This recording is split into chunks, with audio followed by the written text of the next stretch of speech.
Today's video might just leave you shiver with anticipation.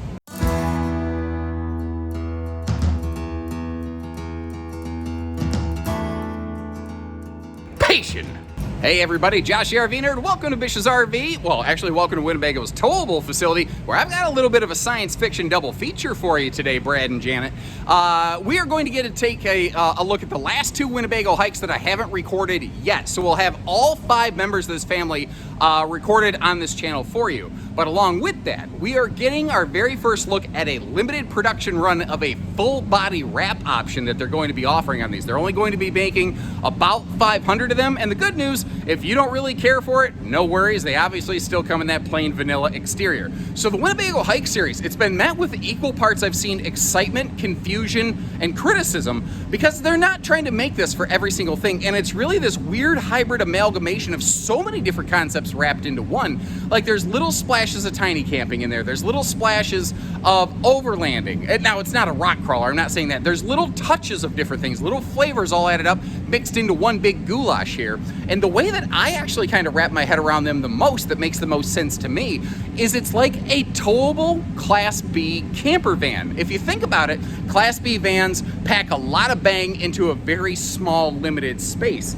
And if you take the cabin, the chassis away from it, this is basically the Class B van that you stack on top of the chassis here in some shape or form anyway. Obviously, like I said, nothing exactly direct. Now, if you are looking for a little more off-grid friendliness, they are offering this in the Winnebago Flex Edition, which will expand the solar, put a big inverter on it, big lithium battery package, different air conditioner, shower miser, water saver, and a bunch of other things.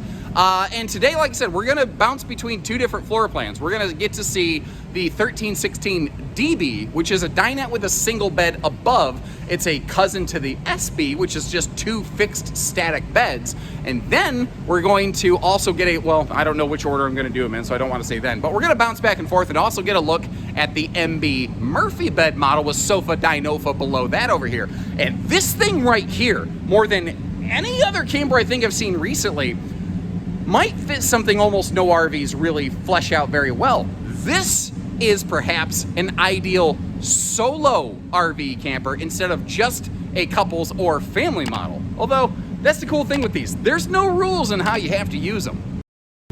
And you're gonna hear me say this several times through the video, but the front end of all the Winnebago Hike 100s is exactly the same. All you're changing is just the back end seating arrangement. So, and we're still gonna take a look at everything, but the front kitchen, the wet bath, the closet, the air conditioner, the furnace, and the converter panel down there below, which is an auto detect, whether you have like lead acid or lithium, it'll figure out what's on it and charge it appropriately. Those are gonna be standardized. The only thing that's going to change is the back chunk of it here, about the back 60%, 2/3, whatever the case might be. And this one right here, the MB, this thing strikes me as maybe one of the best solo camping RVs I've seen in a long time. Now, certainly a cozy little honeymooning couple could fit in here, no problem.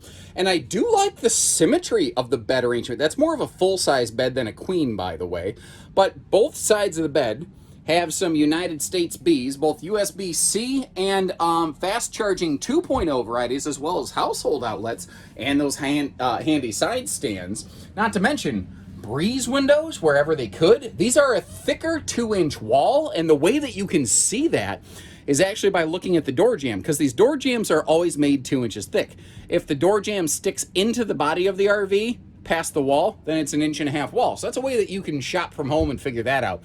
Now, they do have TV hookups up here. That's kind of just a sort of, you know, we included it somewhere, but it's really not the main focal point of the RV. They are all going to have that roof mount air conditioner, and that thing in this size box will probably leave you breathing icicles. Now, I'm going to point you pretty much straight up. Up here in the I don't know, next to the kitchen area, whatever you want to call it, it does have a power vent fan. It's obviously a small 4-inch computer blade fan, but if you want to upgrade that, especially if you're going to spend some time off grid for airflow, nothing says you couldn't. And this is a very interesting type of Murphy bed model. It's a little difficult to describe, so if you get a chance to see one of these in person, very quickly you go, oh no, I get it. It is a one-piece mattress. It is not a like a Rockwood style Murphy bed where it's the whole one piece pivots up evenly. this mattress will actually bend. There's some heavy duty gas struts under this that will actually bend that mattress. But depending on how you do your sheets and bedding and everything, or there's actually a strap where when you're going down the road, you want to strap this Murphy bed down for transit and put the table on top of it.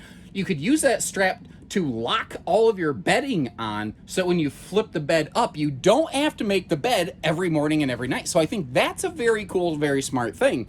And I really like the way they did that, because you have those hard side stands and you have fixed overhead cabinets. They couldn't flip the bed all the way up, or else you'd have no storage back there. And this is a very limited storage camper. It's a small space, obviously. But the way they did the mattress allows them to do this stuff. Now, just to give you kind of a third dimensional view, taking a look up there in the cabinetry, notice how the doors hold themselves open, which is very nice. And when that bed flips up, there's a big blank canvas under it. And I'd like, what would you do? How would you decorate that? I'd be kind of curious. If you are stuck inside on a rainy day, you've got the little Murphy sofa down below. I think I'd leave this in bed mode most of the time, and I would just put my bed away on a trip if I needed to. Now, there is some storage below that sofa. You see that there is also a, what do I want to say there? I totally blanked. Floating Dinofa table. There we go. Sorry. The caffeine obviously hasn't kicked in quite yet. And also taking a look at the DB model. Now, the DB and the SB are very, very similar. The difference here is the DB has a dinette that folds down into a bed, or you can use it like a lounge, or you can use it like a bed if you want it to, whereas the SB is always going to be a fixed full-time bed. Now, the DB comes with a cool little lagoon style table as opposed to the floating style table. So both of them can kind of flex function. And again, if you're a solo RVer, I could see that DB working very, very well, because you always have that overhead bunk, or you could use it as cargo space, or like a kitty cat loft or something like that. And you could leave the dinette down all the time. Whereas in this Murphy bed model, you know, you have to kind of flip and convert and roll it over, flip it and reverse it, Missy Elliott style. So it's kind of just a matter of which one works best for you. Because, again, both of them are going to look exactly the same facing forward. So right now, if you can tell me if we're in the DB or the MB, I'd be very, very impressed. We are actually in the MB. I've taken my shoes off and crawled up on the bed just to try to give you a good angle here, because I'm not using a wide angle lens. I like to use a flat lens so you actually get to see what we're looking at. So again, they are all exactly the same up front. And just to kind of dive into everything and give you a good look, let's start at the very top here and work our way around. Again, very limited storage space available in this, but kind of sourcing their Winnebago Class B van roots, they've done some interesting things, like below that convection microwave, they have that pull-out counter extension, which you could use for prep. You could use for an induction cooktop that comes with the camper. And remember, in the FLX edition, you get that Lithionics lithium battery and a 3,000 watt inverter and extra solar, basically, so that you'd be able to run some of that stuff off grid. Although keep in mind, you tax your batteries very quickly when you start doing that. Now, you've also got in any of these models that dedicated closet, but the wet bath. There's a lot of people who go, can't they make a camper with no bathroom? Well, they're still making it technically with a bathroom, but the fact is you can repurpose it. It has removable shelves here, again, kind of using their Class B van roots from Winnebago, or if you wanted to convert this into a storage closet, you could do that. So it's kind of interesting, everything they've done now. I am a little bit taller than the average bear, and you always have to stand up to get into the shower space, but it's tight. But, you know, what are you going to do on a little camper? You kind of saw my face on the toilet. You see my face there in the shower. Overall, I think given the space they had allowed here, they packed a lot of punch into it. And so you don't have to worry about getting soggy butt napkins. It does have the handy little roller shroud to keep the toilet paper dry. Now, what's really kind of interesting about these is, despite their small size and stature, they are, technically speaking, the phrase for this is called a chunky monkey. They're thick with two C's. They're thicker than a bowl of oatmeal. But there's things like they're taller than most small campers. They have thicker walls. They have a heavier chassis. They have heavier running gear. Some things that add up weight quickly. Now, because you have all the kitchen and the bathroom and a lot of that construction up in front of the axle, It also does mean that these do carry a little bit more hitch weight than you would commonly expect from a little camper like this. And that actually can be kind of like problematic for some things like mid-size tow package pickups. So you're really going to want to watch really not so much your tow rating on these as your payload. And if you don't know the difference, leave me a comment, and I'd be happy to try to give you like the Cliff Notes version, or call our team, and we'd be happy to dive into that in more detail for you. Now, once again, I've probably said it 400 times in this video, but we are looking at a limited production run of that full body sticker wrap on this thing. And these are two slightly different floor plans, but I think you'll be able to glean enough by just kind of cruising around them on the outside here. So the MB Murphy bed model has a rear to side kind of funky monkey pass-through as opposed to the chunky monkey weight tags that they have in these. But they will both include that batwing awning that is down in that box for the back of this thing. And basically that will marry up onto the exoskeleton. Now that exoskeleton, in case you're curious, it's a powder-coated steel. So that's another thing that's adding a chunk of weight to this. They were looking at powder-coated aluminum to save some weight, but the cost vector was going to be pretty extreme on that. And to the extreme, they're trying to rock the mic like a vandal and light up the stage and wax a chump like a candle. So dance. Anyway, over here, this is very interesting. Now we're getting a great look at the gray tank here. Now this is only a gray tank outlet for the like kitchen kind of stuff, because this has a cassette style toilet. We're gonna get a look at that in a minute. I want to talk about the suspension on this. It's a interesting two company partnership variety of independent suspension where you do have a that shock absorber, but you also have a pair of mini torsion stub axles. So the idea behind that is that torsion systems are really good for highway use at taking a lot of that like a road chatter out of the equation, but torsions are not really good for getting off the pavement. So that's where that shock absorber system kind of comes in. And I'm not going to call this, again, it's not a rock crawler, heavy duty, off grid kind of camper or something like that. It's a get off pavement kind of mutant, for lack of a better way to say it. Now, right over here, moving away from the MB and floating over to the DB, we're going to get to see a few more details on this one. I think I see somebody hiding behind it. They're like trying to stay out of camera, but what they don't know is that I'm about to walk right around there. So we might meet a new friend in just a moment here.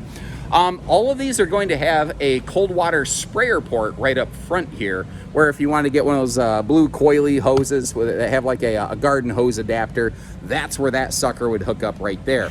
Now, J-Feather Micro does something that looks similar. They look like these little brush guards, but these are actually like weight bearing. If you want to stand on those to be able to help tie some cargo onto that exoskeleton, that is something that you can do on these. Now, I'm back a little far for you to see it, but this RV, they do have enclosed underbellies. They do have holding tank heaters for the fresh and the gray. It doesn't have a black tank heater because it doesn't have a black tank. Now, it is a small camper, so it does have a small side awning, but remember, you are still getting that standard batwing awning. And this one's kind of interesting. The SB and the DB that we're looking at have the same body, the same shell. They have this large outside pass-through under the bed or dinette, whichever you might be looking at. And then they have this like rear storage box. I don't know if you want to call it camp kitchen, cargo locker, whatever you want to call this thing. They got this thing outside. And the SB and the DB, they will include the handy little Truma cooler over here, which can be, a 12-volt functional kind of item, which is very cool. You can program the temps on those. Basically, you could make it a fridge or a freezer, kind of whatever you want it to be. It's portable if you want to, use it on the deck for a little family get-together. Some power outlets over there. You can bring that induction cooker out here, I suppose, if you wanted. This is all galvanized rolled steel. You can kind of come up with some various cargo solutions up there. And you see that we do have the handy little receiver hitch off the back. That's what's kind of cool about that is, like, if you really, really, really want to get away from everything. Like, you want to get one of these in the Flex Edition for the enhanced off-grid capability, and then you could put like a little cargo generator, or a cargo tray in the back and bring in a little generator with you on this thing. Although with that storage locker on the back of this one, you could probably stuff it in there as well. Now, did you notice above the wheel well on the other side how this actually folded right down? That's because that's intended to be like a little grilling station, whereas this one is just basically side saddle storage stuff right here. And this is where the exterior width on these gets a little confusing, and it's going to change depending on who you talk to. On paper, this RV reads as 8 foot wide because the axles and the tires stick out farther than everything else. Whereas the body is obviously a narrow body, easier to see around, which is nice. And again, this is a cassette style toilet. And what you might notice here is how it's got that almost like aircraft luggage style handle that you can pull out. And there's a couple little roller wheels on that. Although I don't believe the TSA authority, I take no pleasure in saying this, feels like taking any of your crap today. I'm lying. I took a great deal of pleasure in that. Now, I don't spend my money any differently than you. And when I see something newfangled, well, I would start asking questions. Like, if I was going to buy this, I want to know what's the downside. Like, okay, yeah, it's neat looking. Maybe you dislike the color. Maybe you like the color. I don't know. That's subjective. But what's the hiccup? What's the catch-22 with this? And the first question I asked is, I said, okay, I've got a lot of experience in the RV industry. RVs and sun and decals don't have a good history together. And that's basically effectively like a full body giant decal wrapped around this thing. Although I do like that Winnebago kind of plate that they have on the front of this thing. So I started asking, okay, what if I live in like Arizona? What if I'm a customer from sun country and the sun just absolutely bakes this thing? At the time that I'm recording this, they didn't have any extra details for me. So they're gonna try to dig up some information. I'm gonna try to leave some extra information on screen here for you. But something that I thought about, and I don't necessarily like this, but it is a viable thought. If the sun ends up cracking and peeling and making that whole sticker wrap look absolutely awful, it might take a weekend with a heat gun and a power washer, but at the end of the day, you could basically peel that sucker like a banana, and you could still have the nice base white skin. Now, all these other decals and stuff aren't on there, but the fact is, let's say this thing's 10 years old and that skin starts to look awful. It would be a weekend of elbow grease for sure. But with a heat gun and some effort, you could peel all that stuff off, you could clean it and scrub it down, and have a glistening, pristine, virgin fiberglass skin remaining under that. So there is something to be said for the long-term peace of mind on this, but again, I don't like buying something with the idea that eventually a chunk of it's going to fail long-term. I just thought I'd throw some food for thought out there. Speaking of food, I'm gonna go get some lunch. Now, like always, I'll leave you a link in the video description. You can see what we have in stock, where we have it in stock, how it's equipped, and what we're asking, because all of those things can affect the price tag in all kinds of different ways. Anything that we have in stock, we publish right on our site, and we don't do hidden dealer fees, mind you. Now, keep in mind that full body wrap, again, they're only making about 500 of those, so when they're gone, they're gone. We'll see if they end up making more. It'll probably depend on how quickly they sell and how popular they are. I'm not gonna get into details, but basically those full body sticker wraps actually cause a lot of challenges in their production schemes, and they have to do things in weird, out of order, and it's very difficult for them. And that's part of the extra cost of that. Not just the full wrap, but some extra labor time gets wrapped up into it. Or if you'd like all the thriller with none of the filler, they got it here we got it somewhere every single day, basically. So let me know what you think about these things. Again, we've got all 5 of the Winnebago Hike 100 single axle models on file on this channel now. I'll leave you links to the other 3 in the video description if you'd like to kind of compare, because remember, they all have the same kitchen, they have the same bathroom, they have that same closet. All that changes is what's in the back chunk of it, effectively. There are some that are good for like outdoorsy e-bikes and kayaks. There's some that are a little more family friendly, and there's some that are just weird. And I'd kind of be curious. Take a look at those and let me know which one is your favorite and why. I think I still personally prefer the TB, but I do like that MB for a solo runaround rig. That's pretty cool. Or just one person and a dog. That would be awesome. When you're ready, we're ready. I keep rambling on. Take care, stay safe, have fun, and happy camping, everyone.